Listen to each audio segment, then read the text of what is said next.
नमस्कार, आर्या न्यूज देख रहे हैं आप। मैं हूं आपके साथ प्रियंका तिवारी। खबरों को विस्तार से जानेंगे, लेकिन उससे पहले बड़ी खबर, लखनऊ से बड़ी खबर। सीएम योगी ने कोविड को लेकर समीक्षा बैठक की है। टीम 9 के अफसरों के साथ सीएम योगी ने बैठक की है। बैठक में अफसरों को सीएम योगी ने निर्देश दिए हैं, फेस मास्क के लिए लोगों को जागरूक करें। सीएम योगी ने निर्देश में कहा है कि फेस मास्क के लिए लोगों को जागरूक करें। हर पॉजिटिव केस की जीनोम सीक्वेंसिंग कराएं।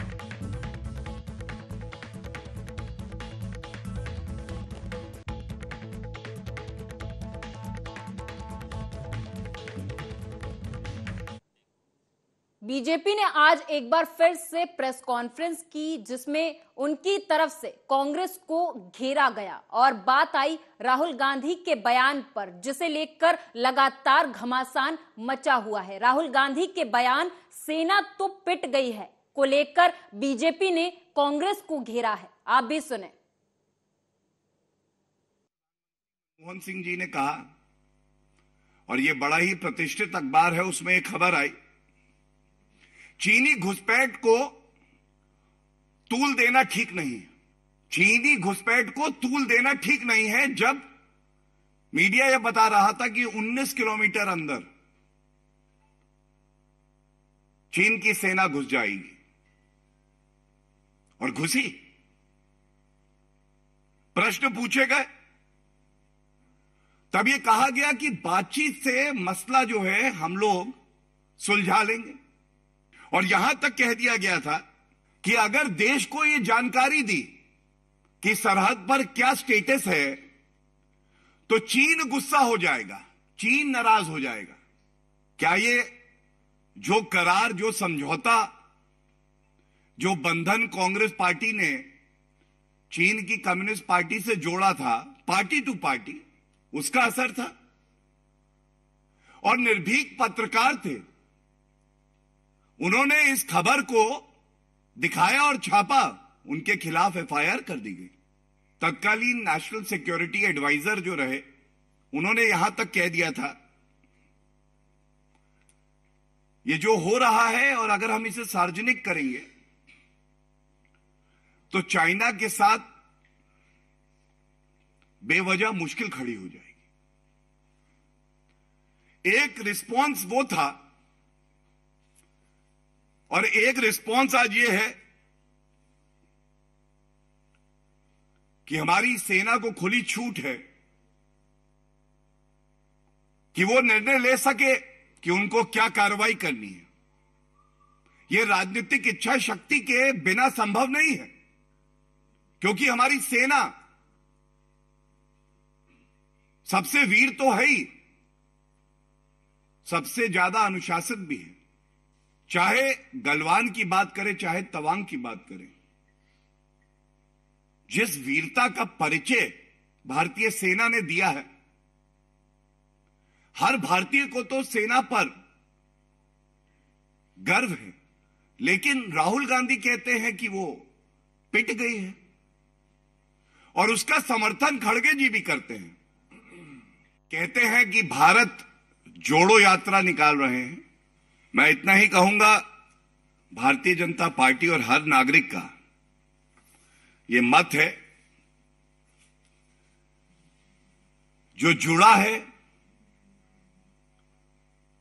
जो अखंड है, उसको आप कैसे जोड़ेंगे? हां, यह बात अलग है कि कांग्रेस पार्टी जरूर टूट रही है। हम सबने देखा है किस तरह से जिसने जिसने नफरत फैलाई है, भारत विरोधी गतिविधियों में लिप्त रहा है, वो भारत तोड़ो यात्रा का हिस्सा अलग अलग चरण में जरूर रहा है। आप तो अपना सत्ता का सुख भोगने के लिए ऐसी नफरती यात्रा निकाल रहे हैं, जिसमें हमने देखा है जॉर्ज पुनैया से लेके तमाम ऐसे लोग जिन्होंने भारत के टुकड़े हो जाए ये कामना की, वो आपके साथ थे। तो आप तो सत्ता का सुख भोगने के लिए यात्रा निकाल रहे हैं, लेकिन एक भारतीय नागरिक की जान पे खतरा बनाए, तो क्या यह चिंताजनक नहीं है? क्या यह हमारी जिम्मेदारी और दायित्व नहीं है?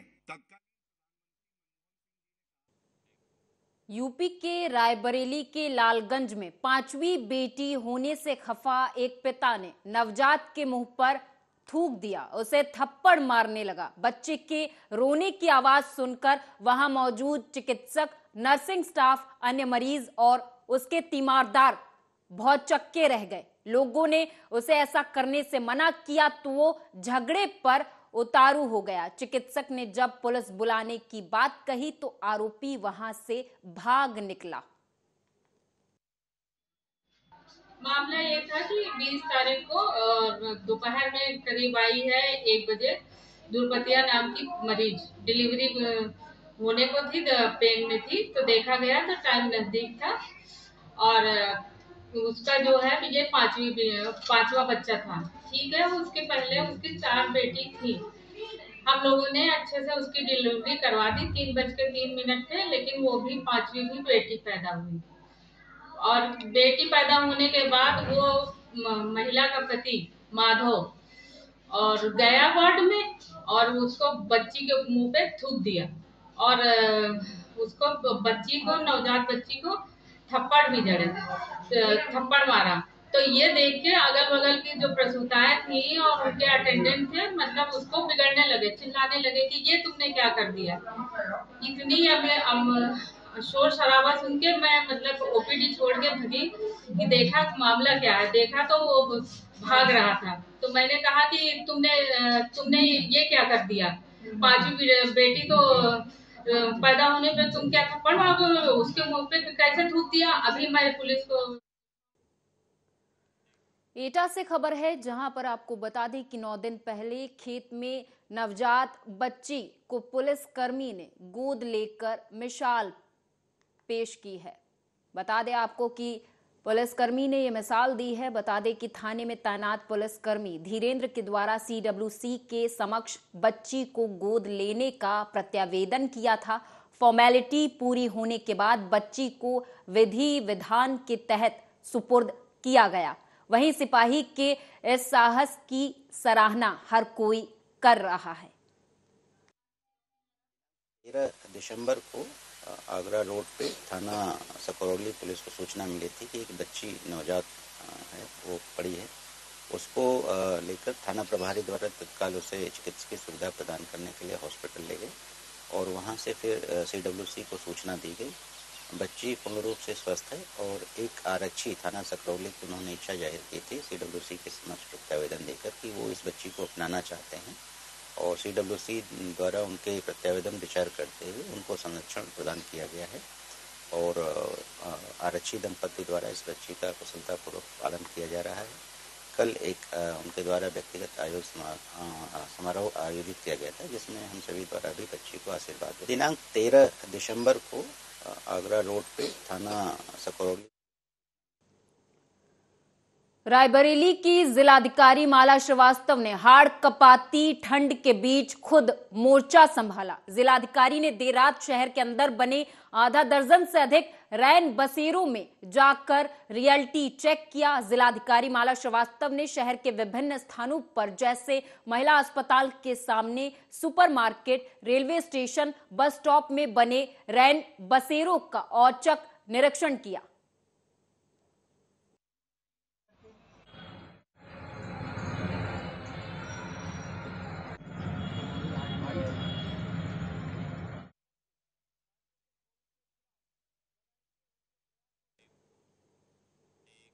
और अब आपको लेके चलते हैं सीधे संसद, जहां पर मनसुख मंडाविया बोल रहे हैं, आपको सुनाएंगे।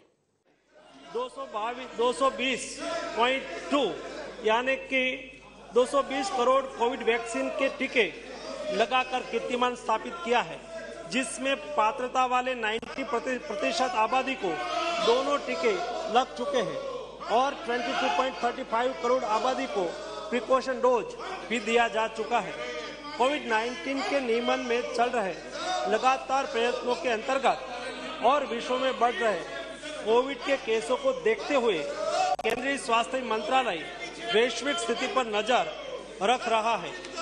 कोविड-19 के बदलते वेरिएंट से सार्वजनिक स्वास्थ्य के सामने जो चुनौतियां पैदा हो रही है, उस पर सरकार लगातार कदम उठा रही है। राज्यों को भी स्थानीय स्तर पर सामुदायिक निगरानी बढ़ाने के लिए और कोविड को नियंत्रित करने के लिए सलाह दी जा रही है। राज्यों को जीनोम सीक्वेंसिंग बढ़ाकर सभी पॉजिटिव केसों का जीनोम सीक्वेंसिंग करने की सलाह दी गई है, जिससे अगर देश में कोई नया वेरिएंट आता है तो समय से उनकी पहचान कर सार्वजनिक स्वास्थ्य के लिए कड़ा कदम उठाया जा सके। आने वाले त्योहार और नए साल को ध्यान में रखते हुए राज्यों को सतर्क रहकर लोगों का मास्क पहनना, हैंड सैनिटाइजर करना, रिस्पायरेटरी हाइजीन का ख्याल रखना और सामाजिक दूरी बनाए रखने की जागरूकता लानी चाहिए। राज्यों को कोविड वैक्सीन की प्रिकॉशन डोज बढ़ाने पर और लोगों को प्रिकॉशन डोज की अहमियत के प्रति जागरूकता लाने के लिए भी कदम उठाना चाहिए। अंतर्राष्ट्रीय हवाई अड्डे पर विदेश से आने वाले हवाई यात्रियों के 2% कोविड RT-PCR रैंडम सैंपलिंग भी आज शुरू कर दी गई है। माननीय प्रधानमंत्री श्री मोदी जी के समर्थ नेतृत्व में भारत पहले से ही अमल में test, track, treat, vaccination, covid appropriate behaviour का पालन नीति के साथ कोविड मैनेजमेंट कर रहा है। उसे आगे भी चालू रखेंगे। इस वैश्विक महामारी के नियंत्रण के लिए हम संकल्पित हैं और इसके लिए सभी आवश्यक कदम उठाए जा रहे हैं। मैं सदन के सभी साथियों से सरकार के इन प्रयासों में सहयोग चाहता हूं। सभी माननीय सदस्य लोगों के बीच में जागरूकता लाए कि वैश्विक महामारी अभी पूरी तरह से खत्म नहीं हुई है और हमें कोविड वैक्सीन का प्रिकॉशन डोज लगाने के उपरांत सभी को सतर्क रहकर कोविड प्रोटोकॉल का पालन करना चाहिए। हमारा दुश्मन कोविड वायरस समय समय पर अपना स्वरूप बदल रहा है और हमें एक साथ मिलकर दृढ़ संकल्प के साथ उसके खिलाफ अपनी सामूहिक लड़ाई जारी रखने की लगातार जरूरत है। बहुत बहुत धन्यवाद श्री निशिकांत दुबे जी। मेरा आप सभी से निवेदन है कि आप अपने स्थान पर बैठ जाइए। आप खबरों की ओर रुख करेंगे। औरैया में प्रदेश सरकार के निर्देश पर नगर पालिका प्रशासन के द्वारा दूसरे दिन अतिक्रमण हटाओ अभियान चलाया गया। ये अभियान सुभाष चौक से प्रारंभ होकर देवकली चौराहे तक पहुंचा। अभियान चलता देख जहां एक तरफ दुकानदारों में हड़कंप मचा रहा, तो वहीं प्रदेश सरकार के निर्देश का पालन करते हुए अधिकारियों ने अतिक्रमण हटाओ अभियान चलाया।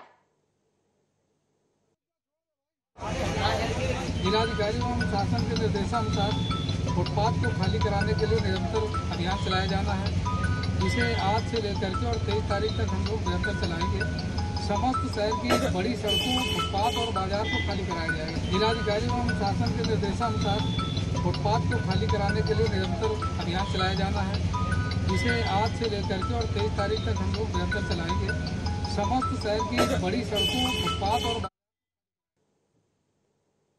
औरैया पुलिस के हाथों एक फर्जी दरोगा लगा है, जो फेसबुक के माध्यम से लड़कियों को अपने जाल में फंसाता था और उनसे नौकरी के नाम पर लाखों की ठगी करता था। इस बात का खुलासा तब हुआ जब आरोपी के खिलाफ थाने में एक महिला ने शिकायत दर्ज करवाई। महिला ने शिकायत की कि आरोपी ने मुझसे और मेरी सहेलियों से फेसबुक के माध्यम से नौकरी लगवाने के नाम पर 1,80,000 रुपए लिए थे। ना नौकरी लगी और ना ही रुपए वापस दिए गए। तहरीर के माध्यम से बताया गया कि एक फर्जी दरोगा है जो उनसे और उनकी सहेलियों से फेसबुक के माध्यम से 30,000 रुपए ले लिया है नौकरी लगवाने के नाम पर। इस प्रकरण को काफी गंभीरता से लिया गया और औरैया पुलिस ने काफी चेक हर अपने नाके पे चेक लगवाया। चेक करके हम लोग चेक करते थे। इसी संदर्भ में 20 तारीख को एक सूचना प्राप्त हुई मुखबिर से कि ये जो व्यक्ति है कहीं इधर घूम रहा है, तो हम लोगों ने अजीत मन में काफ़ी चेकिंग लगाई, पूरे जिले में चेकिंग लगाया गया। इसी 20 तारीख को ये हम लोग को बाबरपुर तिराहे की चेकिंग के दौरान ये पकड़ा गया। सर ये कहाँ का रहने वाला और क्या कार्रवाई हुई? ये अभियुक्त है जिसका नाम है पवन राजपूत पुत्र केदार सिंह, निवासी शिवनगर तिघारा रोड, ग्रेट ग्वालियर मध्य प्रदेश का रहने वाला है, जिसकी उम्र लगभग 23 वर्ष है। इसके ऊपर अभियोग पंजीकृत करके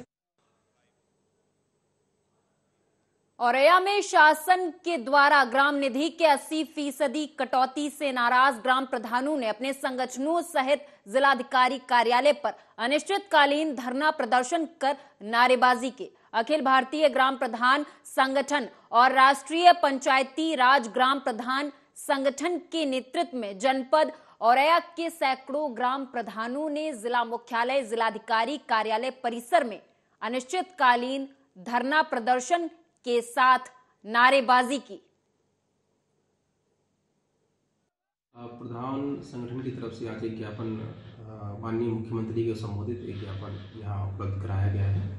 इसमें ग्राम प्रधानों की जो मांग है, जो ग्राम पंचायत निधि में 80% की जो कटौती की गई है उसको लेकर है, अन्य जो शिकायतों के निस्तारण को लेकर है, ग्राम प्रधान की सुरक्षा की बात है, और इसमें इसके अलावा इन्होंने 1-2 पॉइंट और लिखे गए हैं कि ग्राम प्रधानों को जो मानदेय दिया जाए उसके बारे में।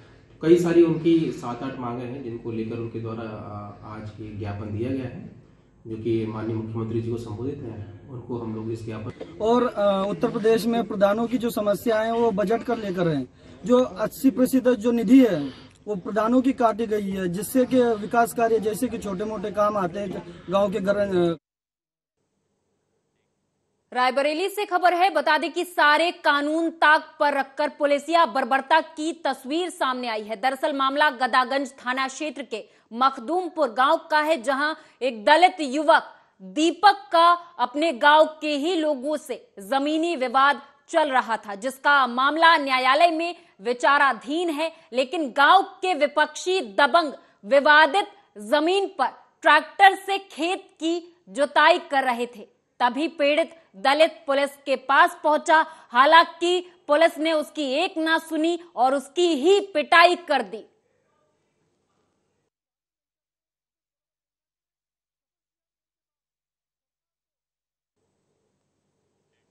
महाराष्ट्र में मुस्लिम समुदाय के आरक्षण के लिए एमआईएम ने नागपुर विधान भवन तक मार्च किया। एमआईएम ने मुस्लिम समुदाय के आरक्षण की मांग को लेकर आज नागपुर विधान भवन तक मार्च किया। ये मार्च सांसद इम्तियाज जलील के नेतृत्व में निकाला गया। मार्च नागपुर के LIC चौक पर निकाला गया।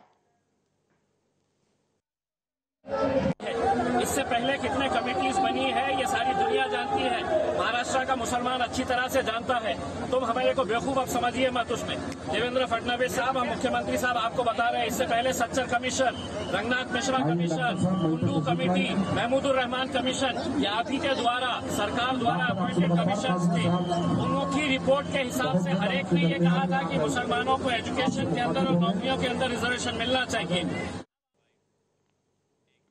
क्या अब चीन के बाद भारत में भी कोरोना बढ़ेगा? ये सवाल हम नहीं पूछ रहे, दरअसल अब कोरोना के बढ़ रहे आंकड़े बता दें कि जापान, दक्षिण कोरिया, ब्राजील, चीन और अमेरिका में कोरोना संक्रमण के मामले लगातार बढ़ रहे, जिसको लेकर भारत सतर्क हो गया है। इसी क्रम में मंगलवार को स्वास्थ्य मंत्रालय ने सभी राज्यों और केंद्र शासित प्रदेशों को एक पत्र लिखा है, जिसमें कोरोना वायरस के नए वेरिएंट पर नजर रखने के लिए संक्रमित पाए गए नमूनों के जीनोम सीक्वेंसिंग को बढ़ाने के लिए कहा है।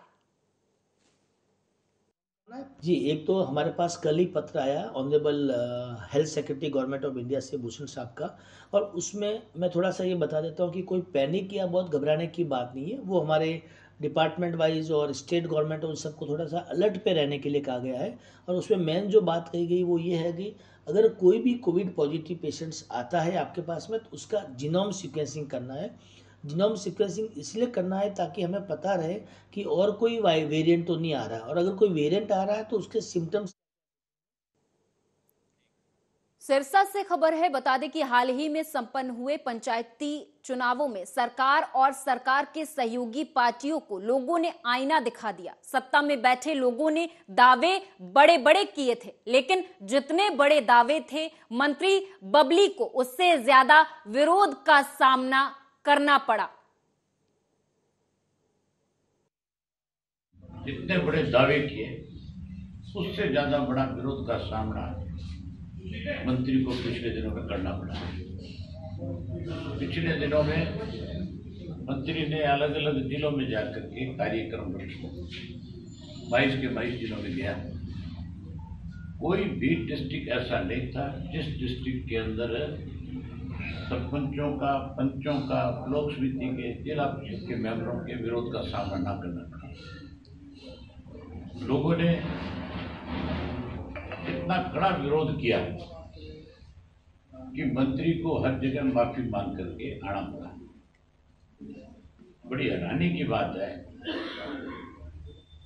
ऑनलाइन के नाम के ऊपर भी ये लोग आज जो है पंचायत के पैसे पे डाका डालना चाहते हैं। मान लो मेरे गांव की पंचायत की इनकम 1 करोड़ रुपए है, 50 लाख है। गांव का सरपंच उस पैसे को कोरोना के मामले एक बार फिर बढ़ रहे, ऐसा हम नहीं कह रहे, आंकड़े बताते हैं, जिसे देखते हुए केंद्र की तरफ से गाइडलाइन जारी कर दी गई है कि कोरोना को ध्यान में रखते हुए ही सभी लोग रहें। हालांकि भारत जोड़ो यात्रा को लेकर भी कहा गया है कि या तो यात्रा में कोरोना गाइडलाइन का पालन किया जाए या फिर यात्रा को स्थगित कर दिया जाए। इसी बात पर कांग्रेस के नेताओं के बयान लगातार सामने आ रहे। उनका कहना है कि बीजेपी ये सिर्फ इसलिए कह रही क्योंकि बीजेपी कांग्रेस से डर गई है। आप भी सुने। माननीय स्वास्थ्य मंत्री ने, जैसा कि जयराम रमेश जी ने बताया, कि एक भाजपा सांसद राजस्थान से हैं बीपी चौधरी, उनके पत्र का हवाला देते हुए राहुल गांधी जी को यह पत्र प्रेषित किया। हम ये जानना चाहते हैं, क्या इसी तरह का पत्र भारतीय जनता पार्टी के राजस्थान के अध्यक्ष सतीश पूनिया को भी भेजा है, जो जन आक्रोश यात्रा निकाल रहे हैं? मानता हूं उस जन आक्रोश यात्रा में भीड़ नहीं आ रही, मानता हूं भारत जोड़ो यात्रा में भीड़ बहुत आ रही है। क्या इस तरह का पत्र कर्नाटक की भाजपा को भी भेजा गया है, जो एक और यात्रा निकाल रहे हैं, उसमें भी भीड़ नहीं आ रही है? मैं मानता हूं, स्वीकार करता हूं कि भारत जोड़ो यात्रा में उत्साह है और भीड़ ज्यादा आ रही है। आज अभी यहां से आप हवाई अड्डे जाइए, हवाई जहाज में बैठिए, ना आपको मास्क लगाने को कहा जाएगा, ना कोई सैनिटाइजर दिया जाएगा, खत्म। क्या भारत सरकार ने नियमों की कोई घोषणा की है, कोई प्रोटोकॉल की घोषणा की है? क्या संसद का सत्र स्थगित कर दिया गया है, फिजिकल जो चल रहा है, कि वो भी ऑनलाइन होगा? तो भारत सरकार को सिर्फ राहुल गांधी दिख रहे हैं, भारत सरकार को सिर्फ कांग्रेस पार्टी दिख रही है, भारत सरकार को सिर्फ भारत जोड़ो यात्रा दिख रही है, और कोई यात्रा नहीं दिख रही, और कोई भीड़ जहां हो रही है वो नहीं दिख रहा। हम नियमों का पालन करेंगे, बशर्ते आप नियमों की घोषणा करें, और वो नियम सबके लिए लागू होने चाहिए, सिर्फ राहुल गांधी के लिए नहीं, सिर्फ कांग्रेस पार्टी के लिए नहीं, सिर्फ भारत जोड़ो यात्रा के लिए नहीं। आज हिंदुस्तान के स्वास्थ्य मंत्री मनसुख मांडविया जी ने राहुल गांधी जी को और राजस्थान के मुख्यमंत्री, जहां पर अभी तक भारत जोड़ो यात्रा थी, उनको एक खत लिखा और उस चिट्ठी में कोरोना का उल्लेख किया और मास्क की, सैनिटाइजर की, वैक्सीनेशन इत्यादि की बात करी भारत जोड़ो यात्रा के संदर्भ में। पते की बात यह है कि ये चिट्ठी मनसुख मांडविया जी ने उस पत्र पर आधारित करी है जो भाजपा के राजस्थान के सांसद पीपी चौधरी जी ने स्वास्थ्य मंत्री को लिखा था और कोरोना का और भारत जोड़ो यात्रा के संदर्भ में कुछ चिंताएं जाहिर करी थी। तो पहली बात तो चिट्ठी भी भाजपा के सांसद के आधार पर लिखी गई है और वो प्रेषित कर दी गई है आगे। हम बहुत अभिभूत हैं आपकी चिंताओं को देखकर, लेकिन हम उसी स्वर में आपसे यह भी पूछना चाहते हैं कि क्या यही आईना, क्या यही चिंता मोदी जी को भी बताई गई है? क्योंकि 2 दिन पहले तो वो त्रिपुरा में रैली कर रहे थे, ठीक ठाक भीड़ भी आ गई थी, तो क्या वहां पे कोरोना नहीं फैलेगा क्योंकि वहां पे महामानव चले गए? पहली बात। दूसरी बात, और मैं ये बड़ी जरूरी बात आपसे करना चाह रही हूं, कि क्या हिंदुस्तान में कोरोना को लेकर कोई नए प्रोटोकॉल बनाए जा रहे हैं? क्योंकि अभी तक तो आप लोग अपनी पीठ ठोक के और सीना ठोक तान के कहते थे कि कोरोना पर हमने विजय पा ली। आज कहीं कोई नियम कानून ही नहीं है, चाहे प्लेन हो, चाहे ट्रेन हो, चाहे सार्वजनिक जगह हो, बिना मास्क के लोग आराम से घूम रहे हैं। इसका मतलब कोरोना नियंत्रण में है। और एक बहुत जरूरी बात यह भी कि क्या आपके मंत्रालय ने कोरोना के संदर्भ में कोई नए नियम और कानून बनाए हैं? खैर, यह आईना तो आपको भाजपा को भी दिखाना चाहिए, लेकिन जैसा कि अपेक्षित था, सरकार ने माहौल बनाने का काम किया और तुरंत चरण चुंबक चैनल्स और एंकर्स लगातार जुट गए कि कोरोना कितना बड़ा खतरा बन के खड़ा है। तो मेरे 2-4 आपसे सवाल है। अगर कोरोना इतना बड़ा खतरा बन के खड़ा है और पार्लियामेंट सेशन में है, तो पार्लियामेंट में इस पे चर्चा होनी चाहिए। पार्लियामेंट का सत्र कैसे चलने दिया जा रहा है? कोई नए नियम, कानून, प्रोटोकॉल क्या अनाउंस होंगे? क्या मास्क फिर से अनिवार्य होगा? इसके बारे में अभी तक हम लोगों ने कुछ नहीं सुना है। और असलियत तो ये है कि जब कोरोना काल था, तब तो आप नमस्ते ट्रंप करा रहे थे और चुनी हुई सरकार मध्य प्रदेश में गिरा रहे थे। आप तब तो दीदी ओ दीदी कर रहे थे बंगाल में। आपने बंगाल में, असम में, उत्तर प्रदेश में चुनाव करवाए जब लाशें तैर रही थी और वहां से रामनामी खसोटी जा रही थी। अब आपको कोरोना की चिंता याद आ गई। ये कुछ नहीं है, ये भारतीय जोड़ो यात्रा को देखकर भारतीय जनता पार्टी की अंदर की जलन और द्वेष है। लेकिन आप कुछ भी कर लीजिए, कितनी भी बाधाएं लगाने का काम करिए, जो अपूर्व जन स्नेह और जन समर्थन हमें मिल रहा है, उसके बारे में आप कुछ कर नहीं पाइएगा, ये याद रखिएगा। मैं सिर्फ इतना कहना चाहती हूँ, संविधान की शपथ लेकर आप एक मंत्री बने हैं। भाजपा इस बुलेटिन में मेरे साथ बस इतना ही। आप देखते रहें आर्या न्यूज।